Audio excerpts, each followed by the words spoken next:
Welcome back for the very first time with Maniac for Bricks More, where I discuss more about my hobbies outside of just Lego. Although Lego may be involved in here, just behind the scenes, all the fun stuff. So, this one is going to be a series that I'm starting out about my experience with NERF. And this would be the, more event-based experiences, playing more than just a backyard or testing out the blasters, playing it with other people in different games. Some of you, depending on where you find this link, will probably recognize this series from a certain Captain Xavier and his story time with Captain Xavier. And you'd be right. This is a shameless ripoff or homage to that kind of series, but I still have my own stories to share. I'm not trying to copy what he's done for his stories. Like telling the same stories or building the same models, none of that. These are all ones that I've experienced on my own. Either way, if I'm called a Shrek in the comments, I accept it. So yes, I'm illustrating it with Lego. I will be building different scenes from it, and I will be using minifigures to plot out where everything happened. It may not be about the entire event, so there may just be moments from a certain day that I'd like to talk about, so we'll see how things go as time moves on. This video is about two events, two of my first NERF wars ever. Both of them taking place in Boy Scouts. So up to that point, I'd still play with my brother, maybe a friend or two in the backyard with NERF blasters. Not too many organized games up to that point, or not as, again, populated as an event like this, but this was something, that stepped things further up. The Boy Scout camp that I went to when I was younger was Nobi Bosco in Blairstown, New Jersey, standing for North Bergen Boy Scouts. And with that camp, this is also the infamous camp that was film location for Friday the 13th. Everybody knows that movie. They're familiar with the cabins and such. Those were real cabins. Those I've actually been to, slept in, all the 9 yards. Although by now they've renovated a lot of stuff, not related to the movie, but I digress. And they do still have the sign for Camp Crystal Lake. So that's pretty cool. So yeah, the camp itself was not actually called. That was just fictional for the movie. This was always a Boy Scout camp. It's over 100 years old and has been a very good help for a lot of our Boy Scout troops in that area, advancing in ranks and obtaining more merit badges in a very concise amount of time, like very focused, which is very good. You could, if you wanted to, take 6 merit badges in a single week and get all the requirements. It's fantastic. Although I wouldn't recommend the 6 because I've done it and it's exhausting. That said, I was going to this camp since about 2006. It was my first year for it. A year or so after being transitioning from Webelos to Boy Scouts. So this was a familiar place to me for many years. And by 2009, I was going out of 8th grade as a promotion or whatever into high school. Because the grammar school I went to went up to 8, and they had a low graduation promotion kind of thing. So then I went off to a public school. But in that summer in between, I was eligible to work at the camp as a CIT, or stands for Counselor in Training. You had to at least take it for a summer of working 2-3 weeks or so, basically being a teacher assistant to any of the camp counselors, and being able to help with the merit badges, understanding what the kids need to do, working in various parts of the camp. There were certain duties everyone on staff had. Sometimes they would serve food at the dining hall. They had latrines to clean, all the fun stuff to maintain the camp itself, as well as, certain duties for ceremonies or, camp events during the week. When campers would come in, they would arrive about Sunday afternoon or so, and then it would last throughout the week until about noon to 1 or so on Saturday, that following Saturday. So that still gave a little bit of time in between where we would not need campers. And there would still be things to do, still like maintenance from that past week and tidying up the campsites and whatnot. But this also gave us counselors some time to head out to the Rockaway Mall, the nearby Rockaway Mall, during Saturday. So after the campers left, we would actually take a trip out there, visit various stores. We took it as a bus to get everyone to and from the camp. And during that time, I learned from my older brother, who about a year and a half older than me. He was already a counselor for a year or so before I was. And he, every once in a while at home, asked me, hey, you have any Nerf blasters we can use? And at this time, we had Nerf N-Strike, not Elite. This is pre-Elite era.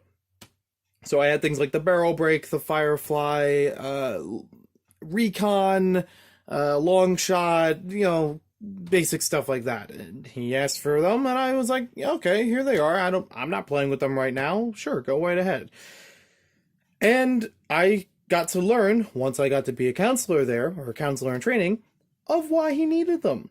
Because on those days, in between those weeks, on Saturday or so, we would have Nerf wars at the camp, using one of the cabins or so, and playing on teams, and playing with maybe some rules, or a certain time limit or whatever, getting to blast each other with darts.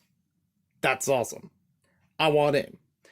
So when I was able to do this as a counselor and had that Saturday trip to Rockaway Mall, that's where I picked up ammo for the Firefly, which I used. I'll get into that in just a bit. Ammo, or maybe even that might have been where I picked up the Maverick. I don't know if I had it before that point or after, but I had it at some point with this activity. Picked up more darts for them. I tried to get more Firefly ammo, especially because they're glow in the dark. So playing along with the feature, the gimmick of it. And that, I believe, worked to my advantage later on. So here, this model is our handicraft cabin. Not to scale, not to color. Ignore that part. And basic structure is here. You get the basic idea. It had an outdoor area with a roof over it. I think the roof was like this way and this way across it. It had its outdoor area where some merit badges would be practiced. I believe we had basketry here and wood carving on this side. A lot of the wood carving equipment here. There was a spool on top for basketry, so you could keep weaving depending on the basket you're using. Inside area, I don't remember if there was a door here, but let's say maybe there wasn't.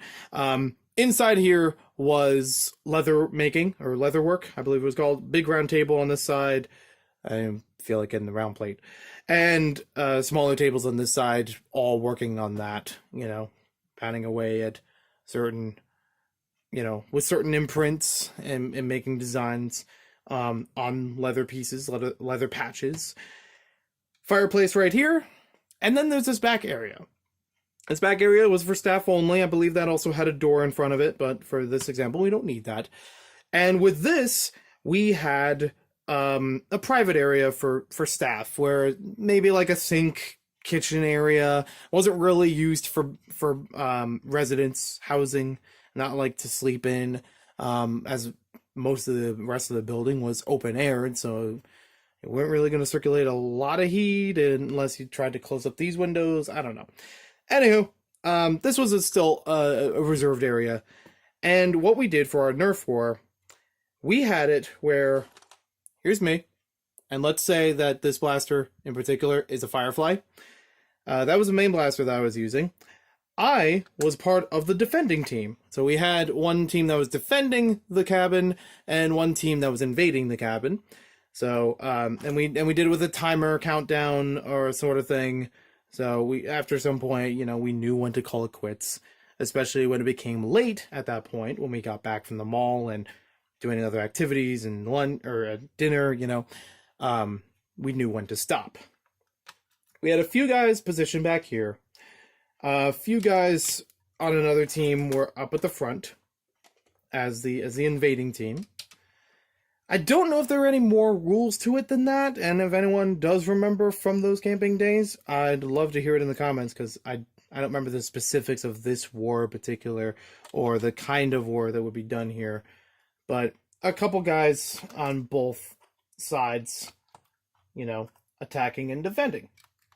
So let's say for this example, it's 5-on-5. I don't remember exactly how many there were. So we had a timer, and like a countdown, and it'd be like 3, 2, 1, go. They would start making their way in, hiding behind windows and such, trying to blast other people. I don't think there's really any rule set for stock. It was just kind of like, well, if you get hit, you can't you have to like sit out for a bit, or like a respawn kind of thing, like a certain amount of time that you can't just get back up and play more. So as they start making their advance and making their way around the tables as defense, this guy's just flying out of the open window area, I decided I was going to use this space back here and ignore all the signage, printed bricks, that I just had around. This area in particular was a window, but usually that was blocked up. It had a latch on it that you could close it up so nobody can see in there. It's not, going to interrupt anything during the daytime when all the classes were going on for the merit badges. That area, I decided to crawl up next to the window and hold the Firefly right near there. And remember, the Firefly is a blaster that can fire glow-in-the-dark darts, and usually has a small flash before it fires the dart. And it was battery operated. So this was done in a way that I could stand here right by the window and maybe duck every once in a while.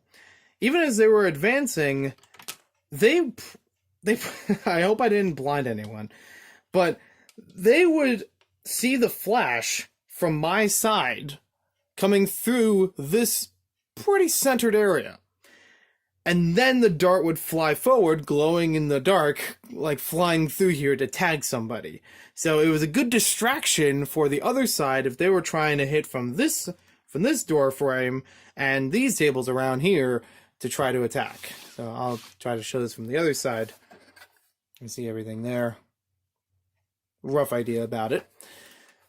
But I thought that was actually a smart idea. Again, assuming nobody had a problem with eye sensitivity. I don't think anybody came back to me afterwards saying, how dare you use this, so-and-so could have had a problem. I've never heard anything, never been reported about anything like that, so yeah. But that was actually a nice little strategy I remember from this Nerf war, is that I would distract them with a flash of light and the glow-in-the-dark dart just flying through here, hitting anybody within sight. As long as they had sight. So this was a fun part. But there was also another Nerf war that I had a little afterwards. There's not a lot to it, but I'll still share a bit about it here. Now, for our next one, again, this isn't much of a story, but still a Nerf war from my Boy Scouting years that I recall at least snippets of. With this one, I was actually on the offensive team, where I was moving forward into the area, and this one took place in a school cafeteria. This one had everything arranged during a Boy Scout meeting in advance. We had, every one of our meetings would be about a different subject. It would be something related to the rank advancements, or something we should know across the board for scouting, whatever the case may be. This was not with the same group of people as the counselors. None of them were in the same troop as me, not much. So anyone here was from our own Boy Scout troop. This is just one of our troop meetings. We had one meeting where we talked about one of the wars. I believe it was supposed to be about the invasion at Normandy. That would make sense for the layout here. And, more of a historical kind of meeting, and while it didn't have any larger purpose for rank advancement, it was still something that was worth learning about, and some things that could be it's still educational. So with this arrangement, we actually had a small area over here where we would meet, and had I think at the time we had a whiteboard, maybe even a projector once or twice that would be showing some slides. Every once in a while we put PowerPoints together for the meetings to demonstrate things. And that area was cleared up after we went through the actual, lecturing part of it. So then a couple counselors were on the side, just making sure everything was running smoothly. So everyone was encouraged to bring Nerf blasters, nothing modified. It was all stock, because that's what we did back then. And that also applied with the other Nerf war I was talking about before. Nothing was really modified. All of it was stock blasters and pre-elite era. This time around, I carried with me a what was it, barricade? Stockade is the other one, right? So it was a barricade. So it had 8 darts. It could be fired, again, motorized, but not with any light gimmick. It was just a faster way of pressing it, and had flywheel to launch them out. Nerf people watching this obviously know what I'm talking about. But anywho, we had several lines of benches and tables just for the cafeteria itself that were still here. We didn't need to move every single table, and some of it provided some nice cover.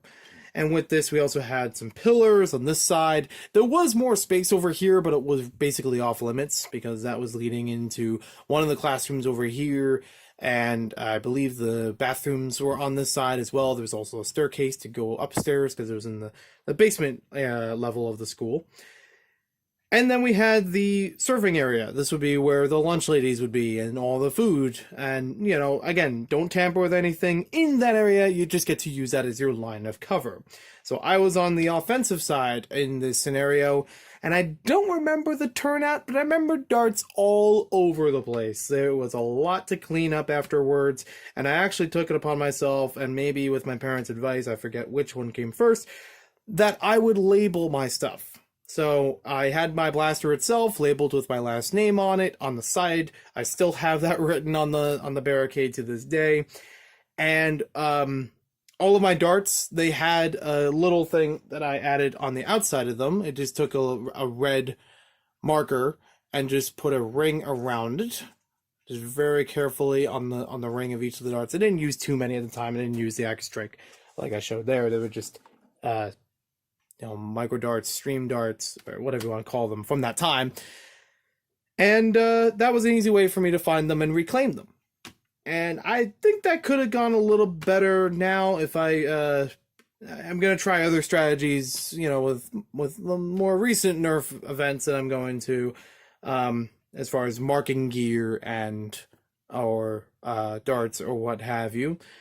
But this was a method nonetheless. Again, I don't remember the turnout here. I don't remember any specific strategies from this event, but a neat layout and something that was self-contained. We made sure that it was within it was the main premise of that scouting meeting. We cleaned up everything so the school itself didn't have any problems with it afterwards of whatever was left over, or, we moved the tables back where they were supposed to be, how we found them, that kind of thing. Especially after practicing Leave No Trace. We knew how to do that. Gray in the area doesn't really matter. I just didn't feel like taking it off on the last one. So, yeah, that was the kind of layout that we had for this one. It was basically done in a time limit or so. Again, it didn't really matter. It didn't really depend on who won. It didn't have to be historically accurate of, how the battle itself raged on. Like I said earlier, it was about Normandy. But it's perfectly fine and was a fun, just interactive experience. It got a little bit more than just sitting and listening to a lecture. I actually try something in person to emulate that kind of approach. So there we have it. That's my first 2 Nerf 4s. These are from Boy Scouts. I don't think I had any beyond this point, and if I recall any other details, I'll put them in the pinned comment down below, and appropriately timestamp them where needed, if it was like, oh, I gotta correct this part, or oh, there was more that happened here, whatever the case may be. But this was still fun to share. I will have more Nerf stories to share sometime later, under the tentative name of Tales from the Clip. Because I'm funny like that. Anywho, thanks for watching this video. Hope you guys enjoyed it, and I'll see you in the next one.